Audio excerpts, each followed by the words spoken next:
नमस्कार, मैं जीवन शास्त्री अपने इस ज्योतिष चैनल पे आपका हार्दिक स्वागत करता हूँ। दर्शकों, मैंने अपने पहले के वीडियो में ज्योतिष संबंधी आपको जानकारियाँ दी।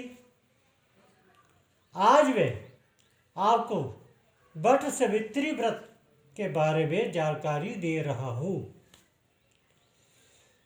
यह व्रत कुछ स्थानों में ज्येष्ठ मास की कृष्ण पक्ष और कुछ स्थानों में पूर्णिमा को मनाते हैं। स्त्री द्वारा किए गए इस व्रत द्वारा कोरोना जैसे असाध्य रोग भी नष्ट हो सकते हैं, समाप्त हो सकते हैं। शास्त्रों में लिखा है, यत्र नार्यस्तु पूज्यते तत्र रम्यन्ते देवता।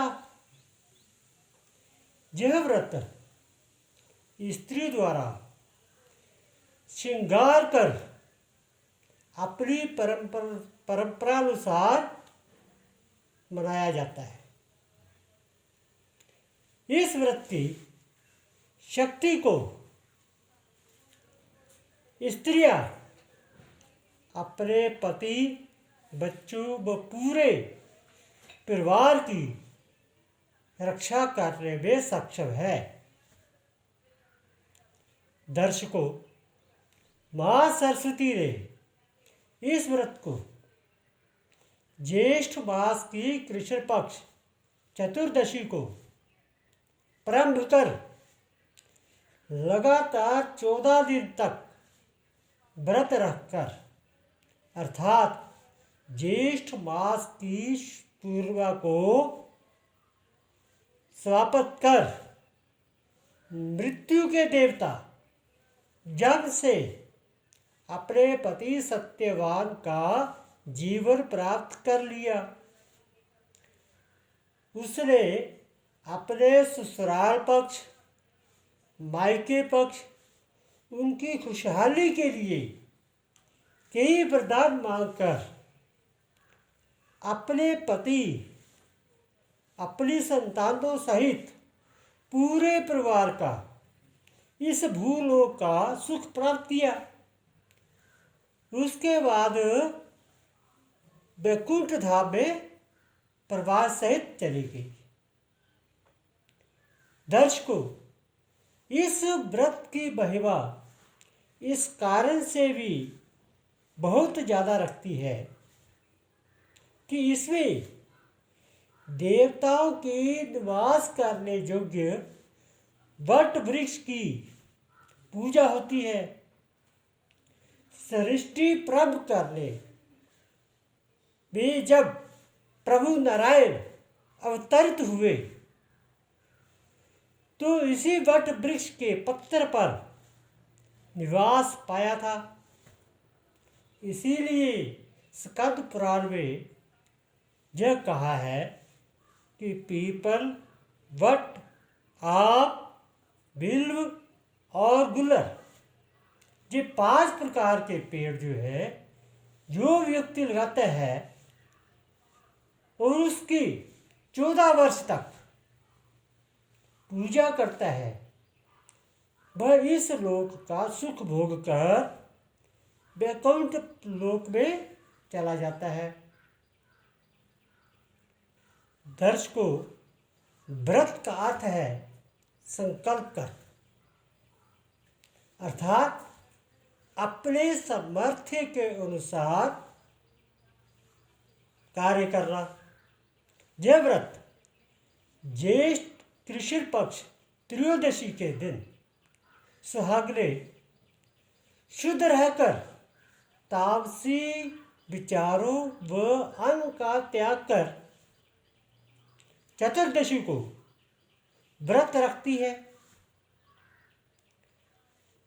पूरे दिन का व्रत रखने के बाद स्त्रियां अमावस्या के दिन वट की पूजा करती है। अपने पूरे परिवार की खुशहाली की कामना करती है। इस व्रत से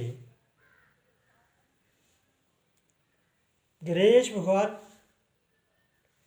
प्रभु सूर्य, अग्नि देवता,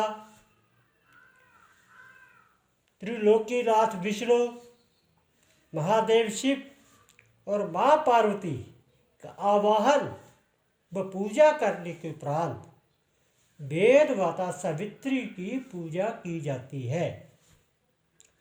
पूजा में विशेष 14 अर्थात 14 का बहुत महत्व है। 14 नैवेद्य, 14 फल, 14 प्रकार के श्रृंगार, पंचगव्य, 14 सुहागियाँ, वस्त्र, जनेऊ, धूप, दीप आदि से पूजा की जाती है। इन पदार्थों को ऐं ह्रीं क्लीं सावित्री नमः इस मंत्र से माँ सावित्री को सभी पदार्थ अर्पित किए जाते हैं। यदि पदार्थों का अभाव हो तो मन में संकल्प कर विचार कर उन पदार्थों का नाम मात्र ले लेने से ही वह पदार्थ माँ सावित्री को अर्पित हो जाते हैं। पूजा के उपरांत वट वृक्ष की 108 परिक्रमा करते हुए पीले रंग का कच्चा धागा लेकर 108 बार उसमें लपेटा जाता है और परिक्रमा करते हुए गायत्री मंत्र का जप भी किया जाता है। पूरी पूजा करने के बाद माँ की स्तुति की जाती है, उनसे आशीर्वाद प्राप्त किया जाता है, अपने घर परिवार की, संसार की, देश की खुशहाली की कामना की जाती है और अंत में सत्यवान सावित्री की कथा सुनकर प्रसाद ग्रहण किया जाता है। इस व्रत की पूरी कार्यविधि मैंने आपके समक्ष रखती है। दर्शकों, यदि आपको यह वीडियो पसंद आया तो आप इसे सब्सक्राइब करें, इसे लाइक करें। यदि आपके मन में कोई प्रश्न है तो कमेंट बॉक्स में जा कर के उसे कमेंट्स करें जिससे आपका समाधान किया जा सके। ओम दुर्गाय